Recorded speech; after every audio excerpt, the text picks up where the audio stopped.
Hello everyone, welcome back. Today we reached the end of the lesson, chapter 4, agriculture. Today we are going to be discussing about agricultural developments. So let's look at the word agricultural development. So agriculture is basically a practice of cultivating plants and livestock. Development, on the other hand, is basically growth.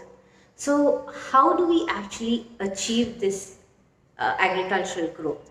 We can achieve this by increasing cropped area, the number of crops that are grown, improving irrigational facilities, and use of fertilizers, and high yielding variety of seeds.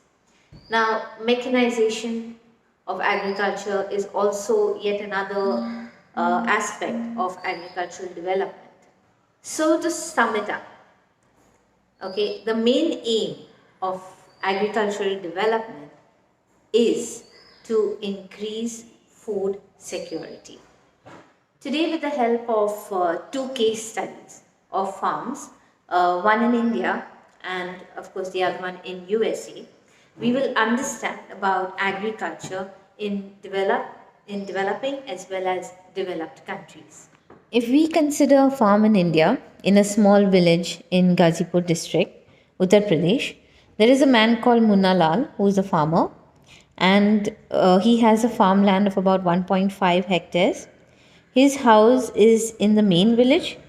He purchases high yielding varieties of seeds from the market every alternate year. The land is fertile and he grows at least two crops in a year, which are normally wheat or rice and pulses.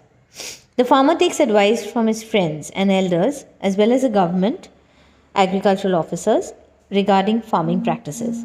He takes a tractor on rent for ploughing his field, though some of his friends still use traditional methods of bullocks for ploughing. There's a tube well in the nearby field which he takes on rent to irrigate his field. Now, this man, Munna Lal, also has two buffaloes and a few hens. He sells milk in the cooperative store located in the nearby town. He is a member of the cooperative society, which also advises him on the type of fodder for his animals, okay, and to protect the health and the livestock and artificial insemination. All the members of the family help him in various farm activities. Sometimes he takes credit from a bank or agricultural cooperative society to buy HYV seeds and implements. He sells his produce in the mandi located in the nearby town. Since majority of the farmers do not have storage facilities, they are forced to sell the produce even when the market is not favorable to them. Okay, now let's look at the farm in US.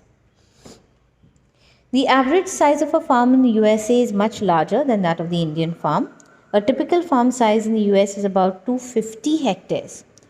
So you can see the difference, 1.5 the farm in India and 250 hectares a farm in US. The farmer generally resides on the land itself, on the farm. Some of the major crops grown are corn, soya bean, wheat, cotton and sugar beet. Now let's take a farmer known as Joe Horan. Okay, he's a Midwest USA farmer in Iowa state. He owns about 300 hectares of land.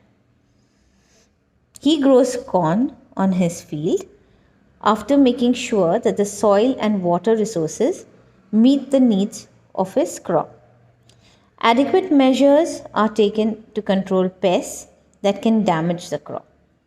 From time to time, he sends soil samples to the soil testing laboratory to check whether the nutrients are sufficient or not. The results help Joe Horan to plan a scientific fertilizer program. His computer is linked to the satellite, which gives him a precise picture of his field. This helps him use chemical fertilizers and pesticides whenever they are required. He uses tractors, seed drills, levelers, combined harvesters, and a thresher to perform various agricultural operations. Grains are stored in automated grain storage or dispatched to the market agencies. The farmer in USA works like a businessman and not like a peasant farmer. So let's look at it in short. What did we actually learn just now? We learned about India and US, the farming that takes place in a developing country and a developed country. So if you look at India, you have a farmer with 1.5 hectares of land, whereas in the US you have a farmer with 250 hectares. So you can see the difference here. This man here, this farmer does not reside on the farm. So basically his house is away, whereas here he resides on the farm itself because it's a huge place. Here he will grow just around 2 crops, whereas here he have a variety of crops that he grows. Here he follows the traditional method. So traditional methods with a tractor maybe and a bullock cart and just the family participating in agriculture. Whereas here he uses a lot of modern methods. That is, you can have all these hoe drillers and the tractors and all the implements that he can, all the modern implements that he uses here in this kind of farm.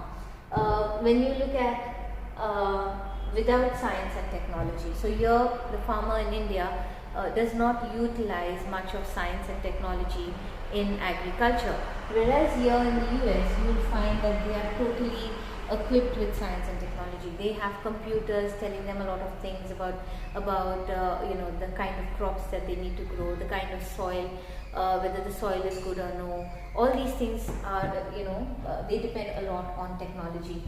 Whereas if you look at the last point here, lack of storage facilities, which is very, very important for the Indian farmer as well. For that matter, any farmer, they need to store their crops. But when it comes to this they don't have much to store.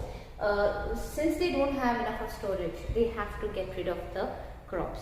Okay, so in this case, they have ample storage facility, and as a result, they can actually sell it at a good price in the market when the prices go up. Here, in this case, the farmer will have to take whatever price he gets in the market because he cannot keep this crop for too long because it will get spoiled.